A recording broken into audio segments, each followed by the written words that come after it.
El 26, el 28 y el 29 de julio se va a estar estrenando en el Sodre la ópera Rashomon, Rashomon, que es del músico de orquesta, director y compositor de ópera León Virioti. Encantado Mucho de gusto. conocerlo. Encantadísimo. Bien, o sea, esta obra es Rashomon, es una ópera que usted compuso especialmente, que se inspira en, empieza con un escritor japonés que luego es retomado, ¿no?, por Kurosawa, el cineasta. ¿Cómo Exacto. es la historia de esa ópera que usted la conoció hace muchísimo tiempo? La ópera no, perdón, conoció conocí la película primero, fue impactante. A mí me impactó igual que a millones de personas en el mundo. Fue la primera película japonesa que llegó al Uruguay después de la guerra. Sí. Fue en los primeros años de la década del 50. Ya en esa época, yo tenía 20 y tantos años, en esa época el impacto que hizo en mí me hizo pensar en la posibilidad de componer una ópera sobre ese tema. Pero no sabía que existían los cuentos en los que Akira Kurosawa se inspiró. Más tarde, poco tiempo más tarde, cayó en mis manos. No sé si lo compré, me lo prestaron, me lo regalaron, un libro pequeño, un libro que trae los cuentos de Ryunosuke Akutagawa. Es el autor de estos cuentos. Un individuo con una vida trágica que terminó suicidándose en 1927, creo que con 40 y tantos años de edad. Cuando lo leí, el impacto fue mayor. Entendía a Akira Kurosawa inspirándose en esos cuentos, porque en realidad no es uno, sino dos.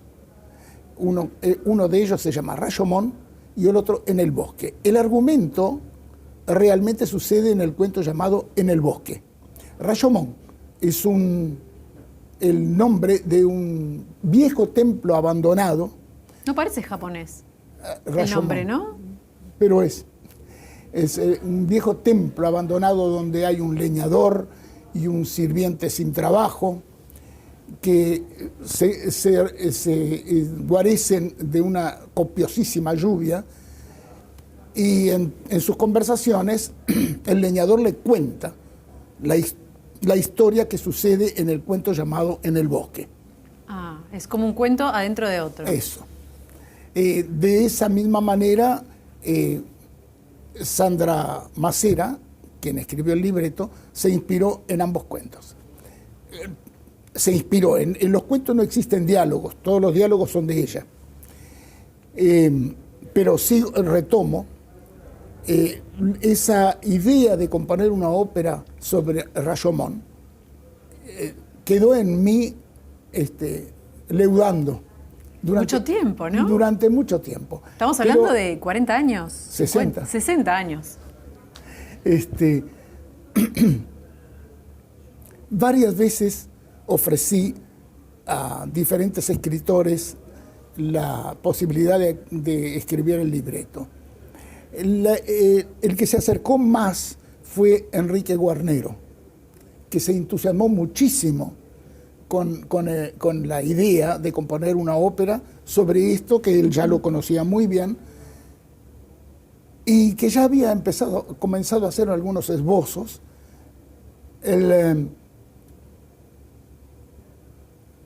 Que incluso me mostró, yo fui a su casa un par de veces y me mostró, y él tenía pensado ubicarla en el Montevideo de 1920. ¿Por qué? Porque el tema en sí es atemporal y no espacial, es universal. El tema es que la suma de las verdades individuales no es la verdad real. Después cuento un poquito el argumento. Sucedió el accidente que lo mató, y eso quedó interrumpido por muchos años. Un día, Sandra Macera me llama por teléfono pidiéndome autorización para utilizar la grabación de una obra mía en una obra de teatro que ella estaba dirigiendo.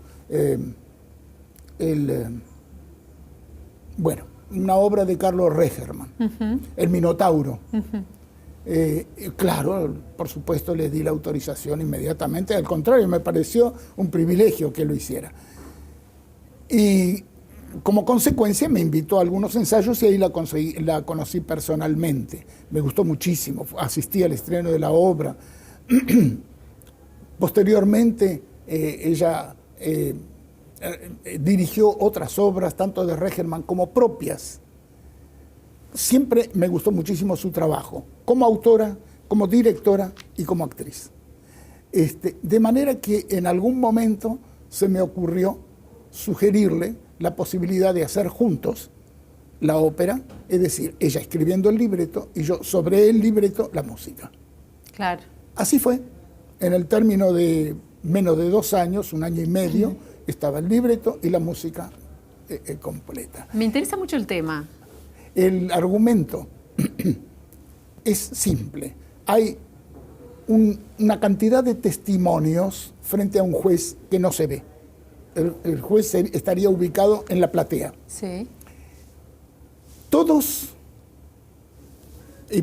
particularmente los 3 personajes principales, que sería el muerto, que es un jerarca, un alto jerarca, que es joven, que se casó con una muchacha, sí, que la lleva de la ciudad de la muchacha a su propia ciudad donde van a residir.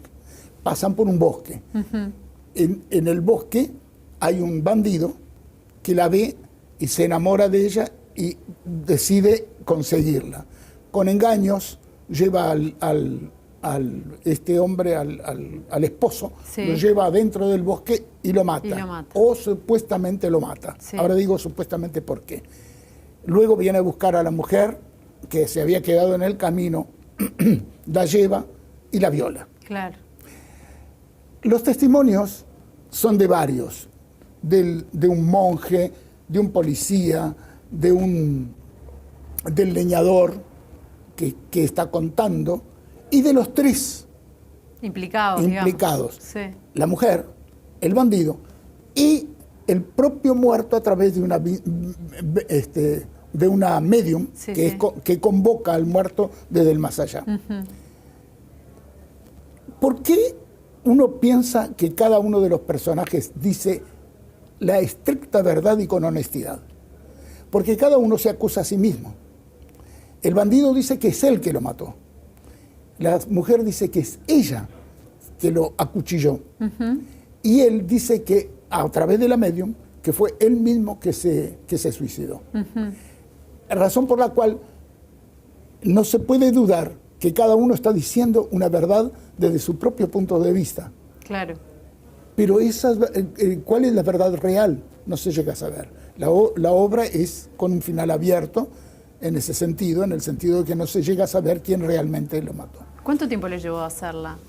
Bueno, unos 8 o 9 meses. ¿Y cómo es el proceso? Tengo entendido que trabaja en su casa, en el estudio, en bares. En todos lados. En todos lados. Donde puedo. ¿Y cómo es? ¿Se imagina? ¿Cómo es la inspiración a la hora de ir poniendo una nota al lado de otra?